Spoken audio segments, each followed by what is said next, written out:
The next domino to fall in the class of 2023 for Penn State football is once again on offense. The offense is on a roll. This time it's three-star quarterback from Florida, Marcus Stokes. We'll get into his film today on T. Frank's Film Room. I am your host, Thomas Frank Carr, but everyone just calls me T. Frank. So Penn State's offense, Mike Yurcich, he gets his follow-up passer to his debut class in the class of 2022 for Penn State football. We're going to take a look at what strengths there are for Marcus Stokes, what he does well, some areas of improvement, as we always do on T. Frank's Film Room. But if you want the inside information, if you want to know as it's happening on Friday when he committed, make sure you subscribe to Blue White Illustrated. It'd be super easy to miss something like that and to not get ahead of the information because it happened Friday at like 5. So sign up for Blue White Illustrated, just $1, and you get 12 months of access to inside recruiting information, football information, because that day, later that night, we had information on Penn State's first scrimmage from Nate Bauer, our senior editor, who got the inside access to something that, nobody was at. That's what sources do. That's what good journalists do. You get all of that for $1 for 12 months over at BlueWhiteIllustrated.com. And the link is in the description of this video, so you can find out all that stuff about who stood out and why. But here on Marcus Stokes and his film room, we're going to be taking a look at some of the skills and what he's asked to do at the high school football level. Now, quarterbacks, they're always going to have a longer sort of more fleshed out film room because it's a very intricate position. There's a lot of things going on and a lot of things that you need to know about what they do. And Marcus Stokes does a lot of things in his offense. This is a great film evaluation from the offensive perspective because the Nice offense does a lot of college level things, which is both from an evaluation standpoint, good and bad, because there's a lot of predetermined throws in an RPO system or in a play action, read half the field sort of thing.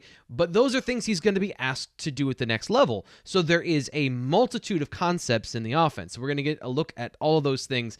And normally I try to keep it to like 4 videos. Here's a couple good things. Here's a couple areas of development. Here's some characteristics.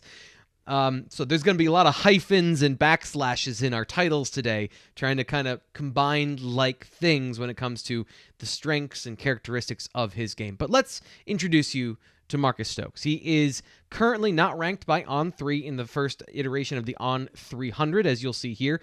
The 18th quarterback in the nation, and in Florida, the 54th player in that state. Now, a lot of that you may say, oh, well, that's not good, and here's how Charles Power has described it to us, our director of ranking. And I should clarify, the On3 consensus has him in the 300s. He's not ranked currently by On3 in the national average. So, Charles Powers told us before, when talking about quarterbacks, he evaluates it like the NFL draft. It's the only other time that players are ranked and evaluated in such a way, so he copies that sort of process.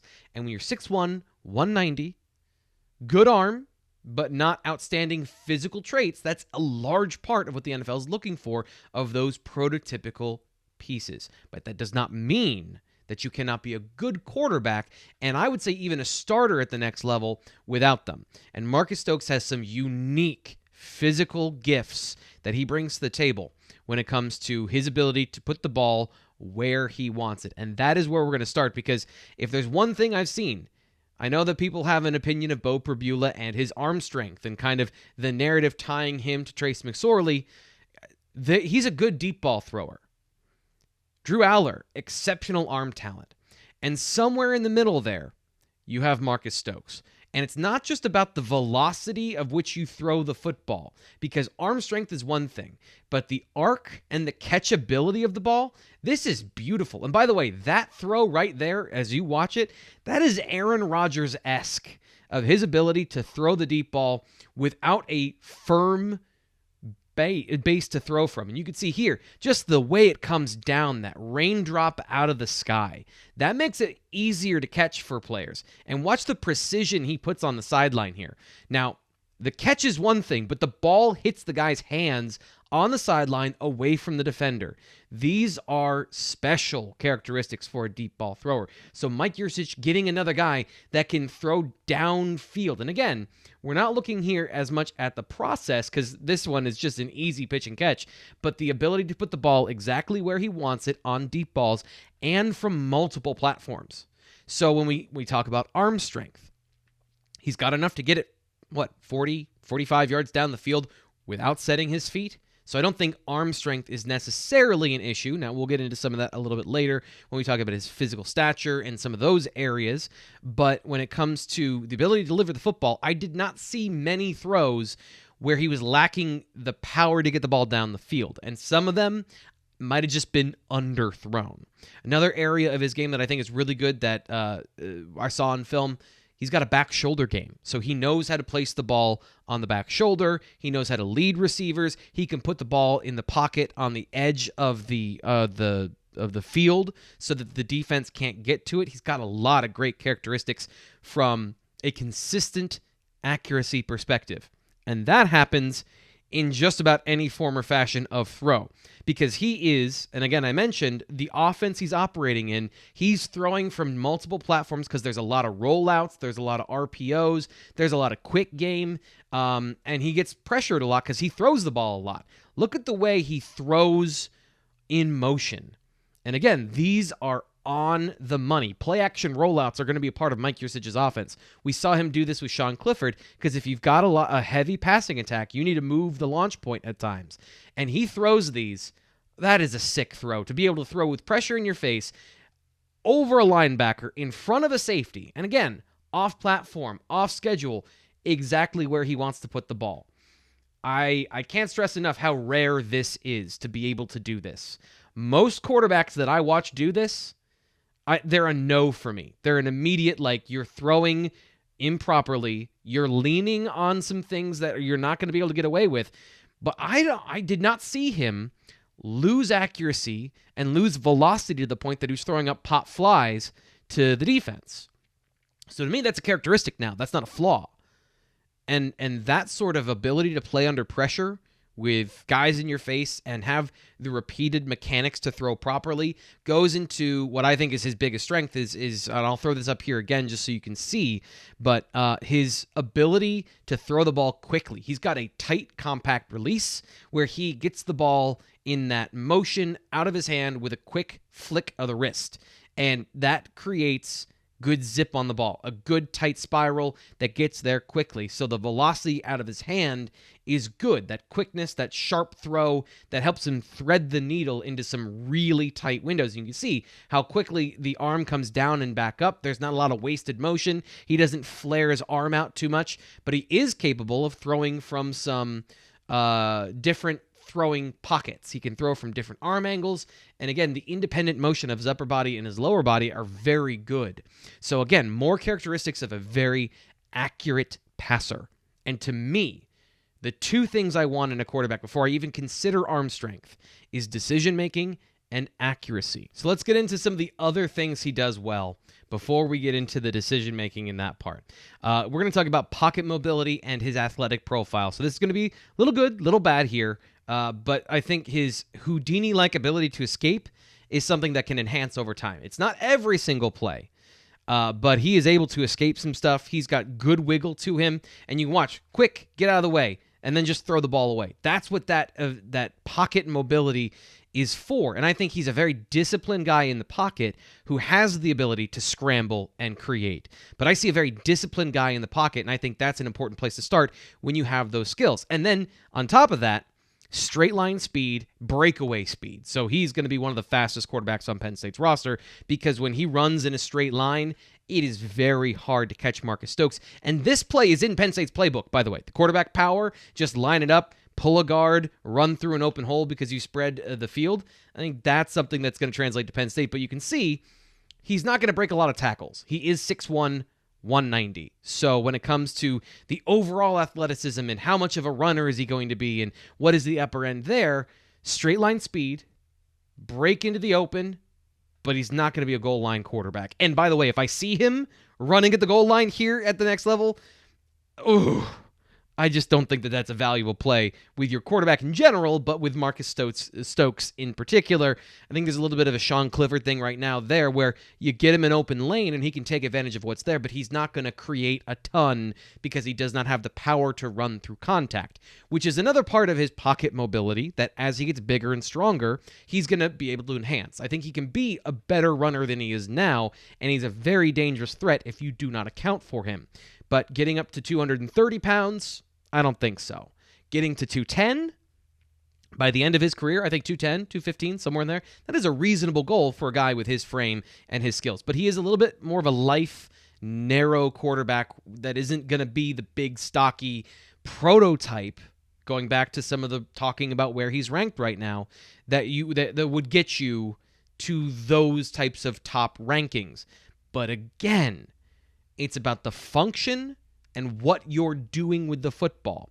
And I love so much of his game. Here's something that he throws over the middle of the field. He throws into positions and places that most quarterbacks do not have the PC word to throw there. He's got the male anatomy to put the ball wherever he wants to. And by the way, what's the modern equivalent of gunslinger? Because I didn't watch Westerns growing up, and I imagine people watching this channel who are younger than me, is it just baller? Like he's just a baller? Because yeah, he's a baller. But there is an upside and a downside to having that sort of confidence is you'll put the ball anywhere because you feel like, first off, that's the read, and then I'm going to throw it. So there's some situations here, like the top of the screen, you're watching this play. The cornerback has this read the whole way, and he throws it anyway. Now, this is in a situation in a game. It's in the playoffs. He wants to make that play. So I understand. It's not the decision necessarily that's the problem, or the read that's the problem. It's the decision to throw that in the first place. Here on this play, again, throwing back across the field, not stepping in the throw, because that's not how you throw that throw. But there's a lot of plays like this, and I'm giving you that example of where he's throwing into a situation where at the next level with bigger, faster, stronger defenders, are you going to get away with something like this? And this last throw here, again, single coverage towards the middle of the field, over top of a smaller defender, but he throws that at the safety. He fits the ball onto the hands of the receiver. So this is a great throw, but the decision is a little risky. And every once in a while, with a very confident quarterback, there's some risk. And by the way, like I said, throwing over the middle of the field, making the play that you're supposed to make by the read, I want that because that shows you can refine a little bit of riskiness. It's very hard, I've seen, to draw that out of somebody who doesn't have the natural, I'm just going to throw it. I'm not going to question it. That's where it's supposed to go. I'm going to throw the ball there, and I have the confidence to get it there. And by the way, the physical ability. And that comes in handy, and I'll point this out again, of the actual situation in the game. So we'll go through this one a little bit slower in some of these situations where this is the Florida State Championship game. And he is down. I'm going to pause this here so we can see on the bottom of the screen. 23-7, third quarter. Now, these are not in sequential order here, but he has to deliver on this drive. He has to get some points here, and that's the mentality he's in. And in the situation, I wanted to see how would he respond to the pressure. Bang. And I know that's an incomplete pass, but he threaded it over the linebacker and almost got it to the receiver. Now, if the receiver can go up and get this, it's into triple coverage, but that's exactly where it needs to go in that situation of it's crunch time. I've got to make some decisions here. And once again, here we go. Under pressure of the situation, he's able to find a guy, puts the ball on him for the first down conversion on third down, doesn't work out. Here's another one, another situation. I get tingles watching this of it's 3rd and 15. He's got to hit this deep in, and he does. Now, the coverage is one thing, but again, it's the state championship game. It's not a bad team. And then here, in another situation, another thing I like about him is he throws under pressure with guys in his face really well. We've seen this a couple of times, but I wanted to point this out specifically to show you this play right here, especially in that situation where he has to be accurate, and the design of the play brings guys into his face. So I call it decision-making under pressure. I call it, just that. That's what it is to me, is do you operate the same way whether your adrenaline is at 9 or 4? Other people call it the it factor. That's what he has. So I love Marcus Stokes' film. Now, I'm a bit old school, and I think this is a fair thing to point out that I'm a bit old school when it comes to how you deliver the football. Traditional pocket passing is you stride into your throw, you push the ball with momentum forward to then have all of that out of your hand, kind of like a whip. There's been advances in how quarterbacks play. He's an athletic guy that is moving all over the field by the design of the offense. So a lot of these things he's doing correctly. I think if there's one thing, it would be that I would tone down a little bit of the off-platform stuff. It's not always necessary to do the Kobe Bryant fadeaway jump pass. Just because you can doesn't mean you need to. But as I said, if he's throwing from the pocket more often, you can see he can do it. He has great mechanics. He has very repeatable, easy throwing motion. He's got good footwork for what he's been taught and how he's been taught to do it. So it's just a function to me then of, are you under pressure all the time, and are you being asked to do that? And the percentage would change how much he's asked to do that. So I don't think he panics in the pocket. I think he's got great awareness.